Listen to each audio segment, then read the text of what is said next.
On va voir un autre exemple d'une transformation et d'une mesure invariante associée. Il s'agit de la transformation du boulanger.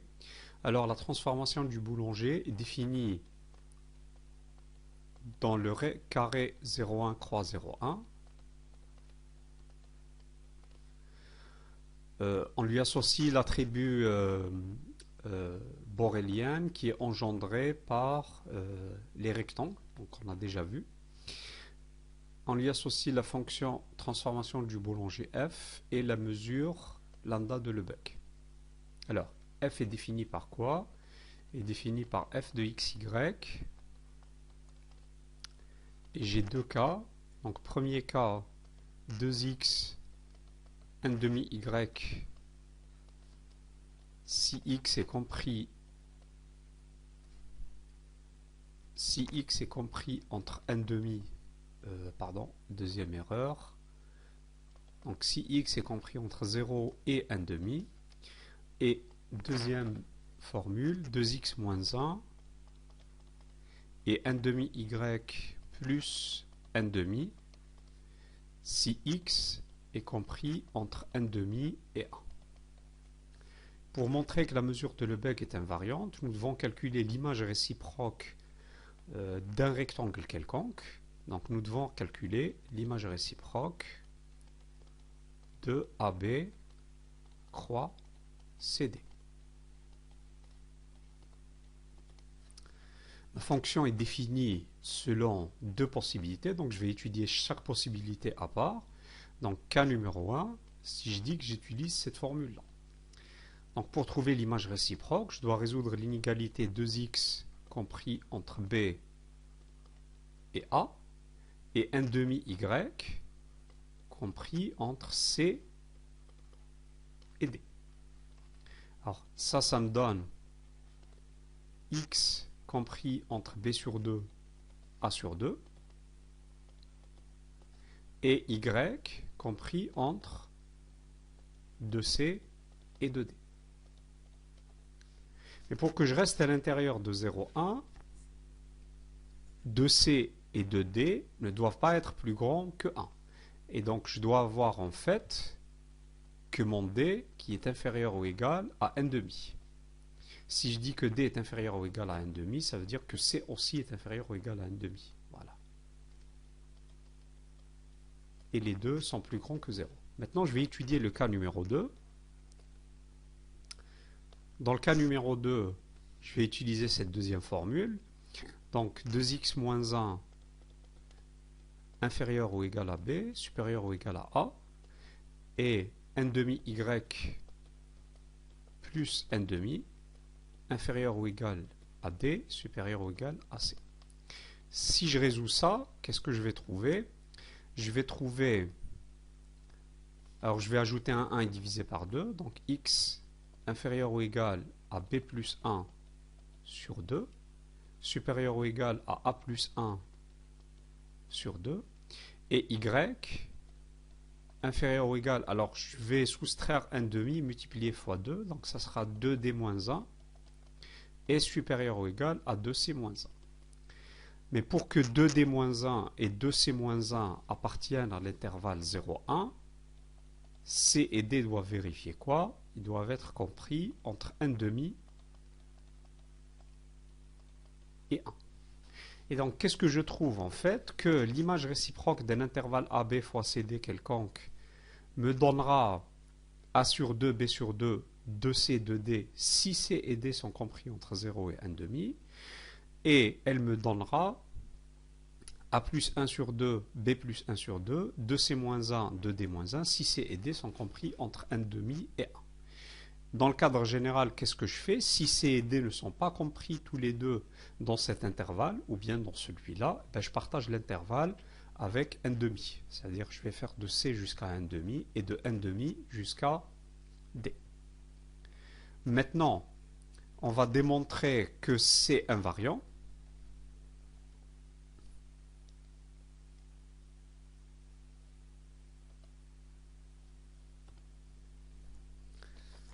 Pour démontrer que c'est invariant, je dois calculer, dans le premier cas, on va supposer que C et D sont inclus dans 0, 1 demi. Et qu'est-ce qui se passe dans ce cas? Je sais que f-1 de AB croix CD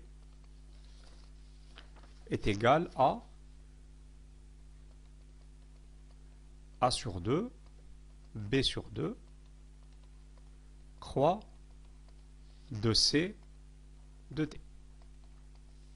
Mais si je calcule la mesure de Lebesgue, lambda de f-1 de AB croix CD est égal à quoi? Est égal à B sur 2 moins A sur 2, donc B moins A sur 2, fois 2D moins 2C, donc 2 fois C moins D. On voit facilement que ça c'est B moins A fois C moins D, qui est égal à lambda de AB croix CD. Deuxième cas, si je suppose que CD est inclus dans 1 demi 1,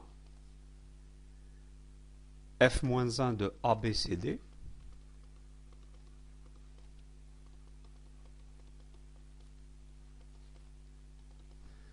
c'est quoi? C'est A plus 1 sur 2, B plus 1 sur 2, croix de C moins 1, de D moins 1.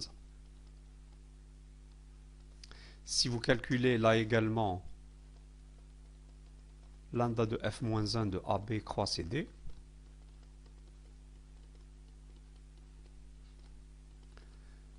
c'est A plus 1 demi A plus 1 sur 2, B plus 1 sur 2. Si je fais la soustraction, je vais perdre le 1 demi. Ça va me donner B moins A sur 2.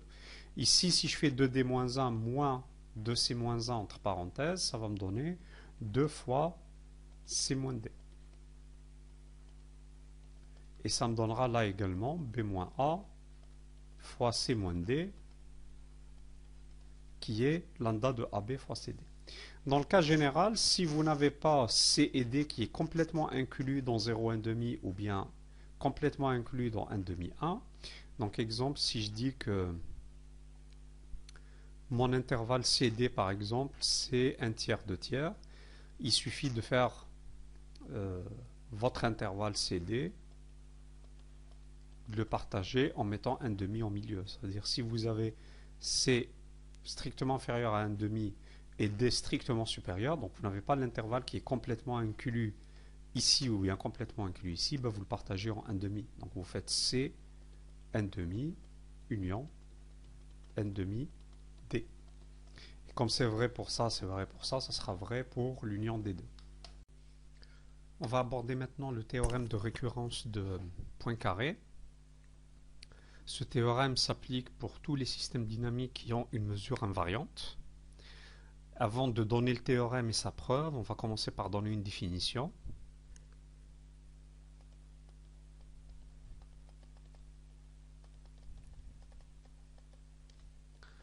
Alors, on se donne un système dynamique mesurable, donc soit X un ensemble, B une tribu sur l'ensemble X, mu une mesure définie sur B, et F une fonction qui préserve la mesure mu. Donc un système dynamique mesurable.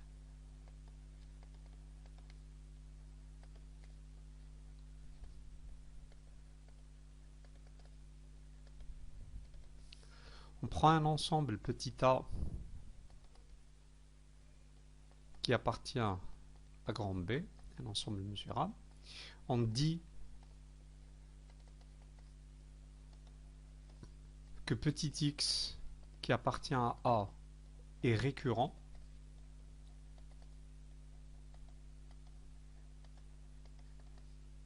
si et seulement si il existe n supérieur ou égal à 1 tel que fn de x appartient à A. Alors, qu'est-ce que ça veut dire? On va dire que ça, c'est notre x, espace entier x, et on va dire que ça, c'est notre ensemble petit a. Et ça, c'est notre point petit x. On dit que petit x est récurrent. Il se peut que quand je calcule f de x, et ben f de x il sera là. Peut-être que f carré de x sera ici. Et si je dis que petit x est récurrent, je sais qu'il y aura un moment donné où je vais calculer où fn de x sera à l'intérieur de a. Alors, si x est un point périodique, ça sera un point récurrent pour tout ensemble auquel il appartient. Mais ça ne veut pas dire que si je dis que x est récurrent, comme vous le voyez en fait ici, ça ne veut pas dire que x est nécessairement périodique. D'accord? Voilà. Ça veut dire tout simplement qu'il va revenir. Je peux itérer sortir de A, mais à un moment donné, je vais revenir à l'intérieur. On va maintenant énoncer le théorème de récurrence de Poincaré et donner sa preuve. Donc on va commencer par écrire le théorème.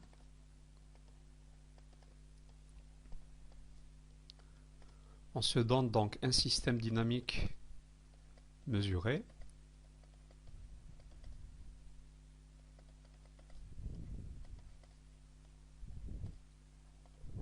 Un système dynamique. Quand je dis un système dynamique mesuré, ça suppose que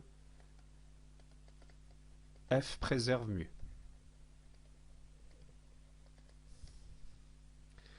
On se donne un ensemble A tel que mu de A est strictement positif. Alors, presque tout point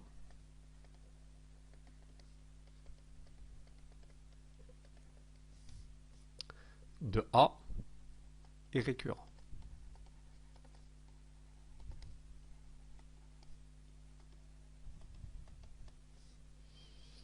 Donc si vous avez un système dynamique qui préserve la mesure, pour n'importe quel ensemble qui a une mesure strictement positive, presque tout point de cet ensemble sera récurrent, c'est-à-dire qu'il y aura un moment donné où il va revenir à l'ensemble de départ. D'accord? On va donner maintenant la preuve.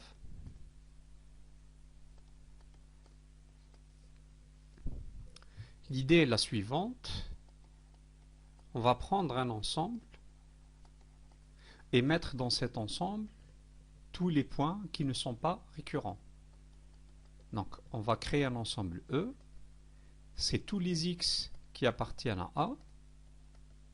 Alors, regardez, on a dit un point est récurrent. S'il revient à un moment donné dans l'ensemble A, nous, on dit que E, c'est l'ensemble de tous les points qui ne sont pas récurrents. Ça veut dire qu'ils ne reviennent jamais dans A.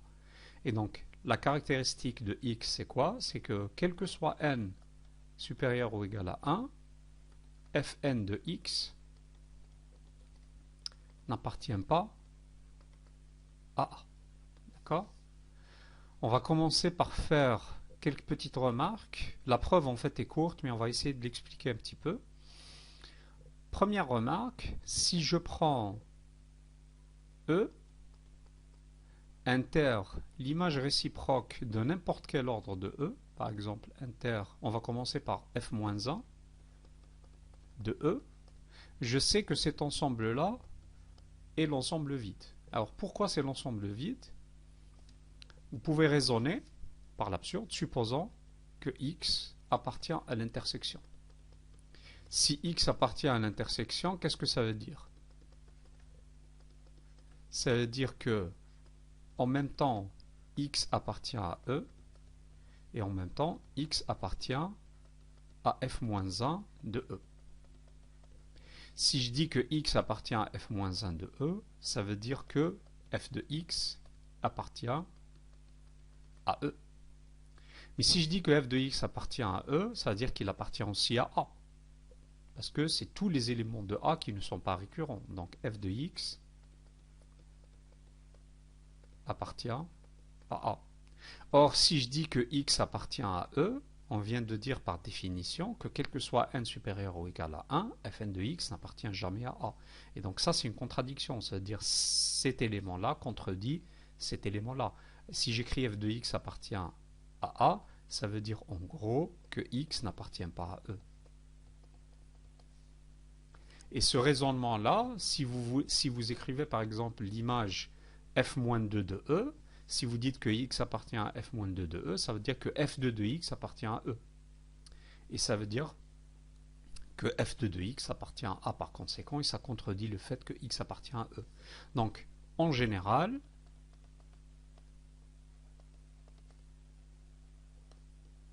je peux affirmer ceci, quel que soit petit k appartenant à n étoiles, je sais que E inter f-k de E est égal à l'ensemble vide. Ça, c'est un élément qu'on va utiliser dans la preuve du théorème de... On va continuer la preuve du théorème de récurrence de Poincaré. On vient de démontrer que si je note E, l'ensemble des éléments de A qui ne reviennent jamais à l'intérieur de A, donc quel que soit n supérieur ou égal à 1, Fn de x n'appartient pas à A. Et on vient de montrer que, quel que soit k supérieur ou égal à 1, je sais que l'intersection de E inter f-k de E est égale à l'ensemble vide. Maintenant, on va démontrer un petit peu plus. On va démontrer que tous les ensembles qui s'écrivent sous cette forme sont disjoints 2 à 2. Ça veut dire qu'on va montrer que, quel que soit I et J appartenant à N, je sais que f-i de E inter f-j de E est égal à l'ensemble vide. D'accord ? Ça, en fait, c'est très facile. Il suffit de prendre le plus petit des deux. On va supposer que I est plus petit que J. D'accord ?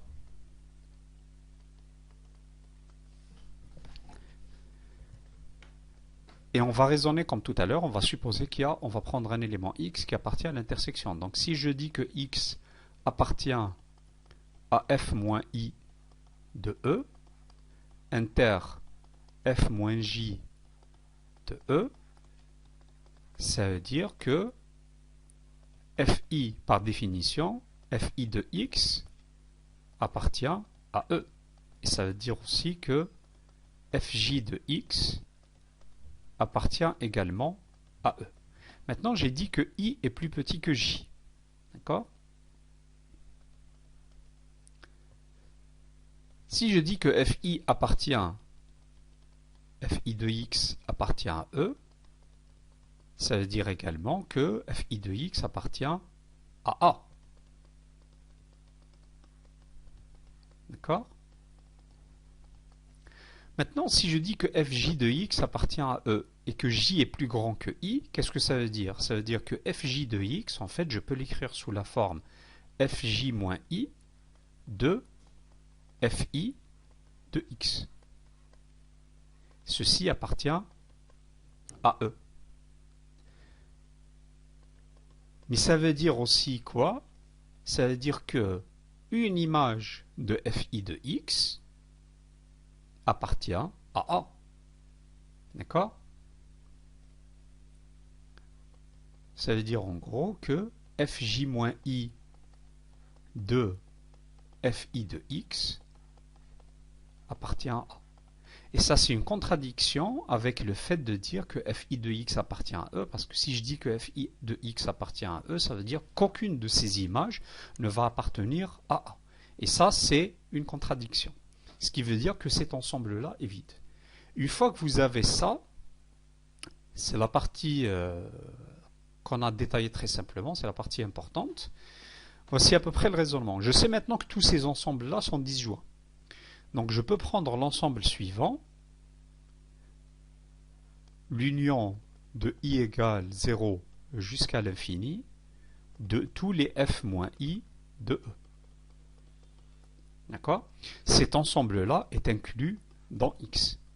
S'il est inclus dans X, ça veut dire que la mesure de cet ensemble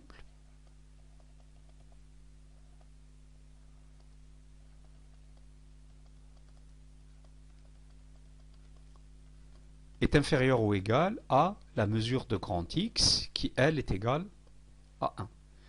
Alors, vous pouvez supposer que la mesure est égale à 1, ce qu'on suppose dans le cadre de notre cours, parce qu'on suppose que c'est des mesures de proba, mais vous pouvez supposer aussi que la mesure de X est finie. Ça marche toujours. Je reviens ici.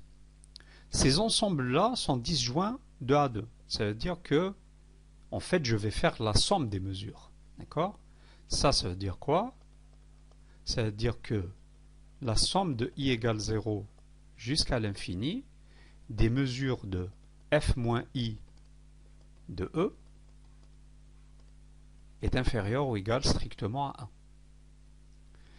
Mais comme la mesure mu est invariante, ça veut dire que la mesure de f-1 de E est égale à la mesure de E, la mesure de f-2 de E est égale à la mesure de f-1 est égale à E, et ainsi de suite. Donc par invariance, je vais obtenir ceci. La mesure de f-1 de E est égale à la mesure de E. Mais je sais aussi par invariance que la mesure de f-2 de E est égale à la mesure de f-1 de E. J'applique ça par récurrence, je vais obtenir que toutes ces mesures-là valent la mesure de E. Ça veut dire quoi? Ça veut dire que la somme de I égale 0 jusqu'à l'infini de la mesure de E est strictement inférieure ou égale à 1.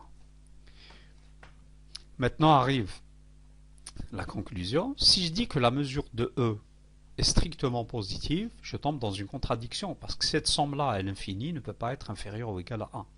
Et donc, la seule solution, c'est que la mesure de E soit égale à 0. Et donc, l'ensemble des points qui ne reviennent jamais dans A, sa mesure est nulle. Ça veut dire que presque tous les points vont revenir dans A, ce qui permet de terminer